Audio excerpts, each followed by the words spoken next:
All right, Shedeur Sanders of the Colorado Buffaloes, they had their first setback of the season on Saturday, losing on the road in emphatic fashion to Nebraska. You hate to see it. Yeah, you know what? It's just one of those things you do. You hate to see it.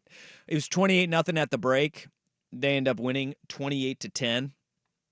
And once again, it definitely couldn't be anything but the offensive line. I mean, how many times did Rowley get touched? You said what? How many times did Rowley get touched? They was able, like, of course, whenever you're able to run the ball consistently, and whenever you're able to, then that opens up the pass, you know. But it's just like you gotta understand like what your team good at. So it's like, why would we keep running the ball if we out there and we get in a situation where it's a must get and we don't get it? Right. Are those kind of like 4th and 1 conversions that haven't gone your guys' way in the last couple? Is that kind of play into everybody's mind? Is that kind of something on your mind when thinking about advancing the ball and whatnot? Nah, I'd rather if we're gonna go down, I'd rather go down swinging, honestly, because I know I could throw the best punch. The back 40 seconds of that it's okay what he said. And I agree. I think that what Shedeur Sanders is saying in the back end of that is like, why run the ball when you're down big and you're just ramming your head into the wall, right? Right. And when you want to go down swinging, and their best shot is with his arm and Travis Hunter. It's that first 5 seconds, though, where you go, here we go again. Yeah. You look at the protection that Dylan Raiola had compared to mine. That pick six, he had really damn good protection when he was in the end zone. It was really good protection that Colorado gave him. Yeah. And I just, you don't hear the offensive lineman going, yeah, well, we can only protect so long.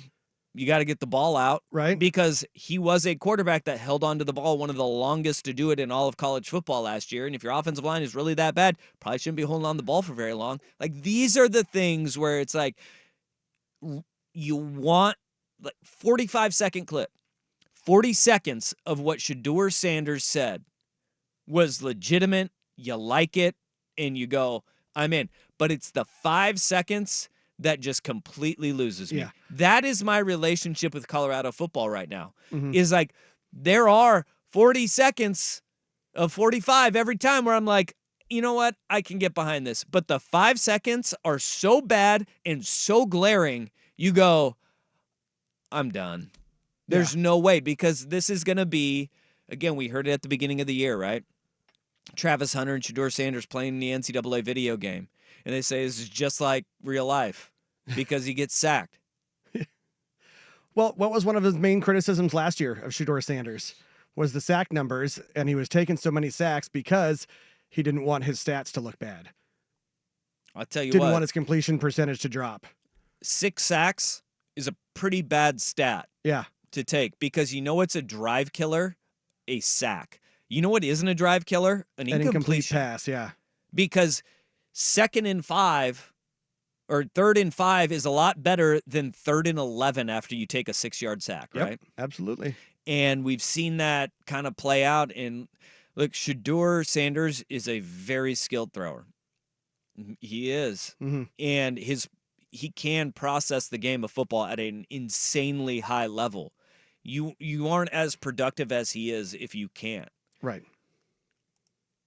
Awareness, 0. Yeah. And this is where you just, Coach Prime, Colorado, they lose me at every turn. Now, how much, if at all, do you think Shedeur Sanders and his words and actions will that affect his draft stock? Yes.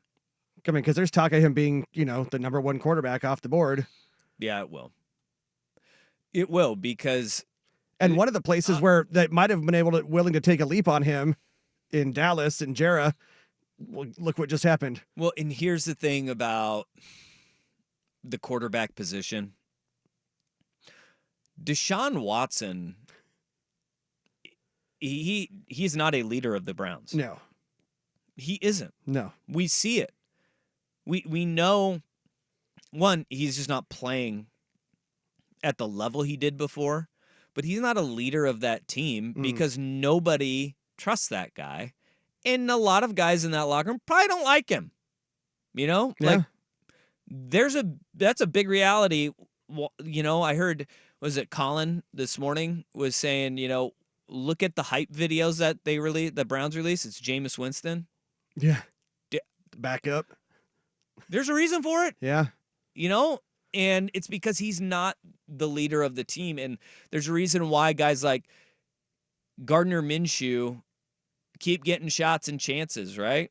It's not because he blows you away with his stature or his stats. It's because guys gravitate to him and guys like him. And that is a very important piece of being a quarterback, right? One of the things that Geno Smith in New York, they say one of the big failures was that fight where he got sucker punched by a teammate, but a lot of teammates were just out on him early because he was young. Yeah. And he was immature. He's a different guy, but he needed to get across the country and Fresh start. he had to prove it too. Yeah. And he did. I give Geno Smith a ton of credit because how often do you see a guy lose a locker room and then go somewhere else and regain that locker room again? It's a really important piece of being a quarterback. Yeah. And just having that it factor in a guy that people trust, believe in, and want to be around. Yeah. Well, and then that makes you wonder too, not to say that Shedeur Sanders is losing his locker room or anything, but how difficult is that going to be for the rest of his locker room when the coach is daddy? Yeah. Yep. Well, and protecting you at every turn. Yes. And always has. Yep.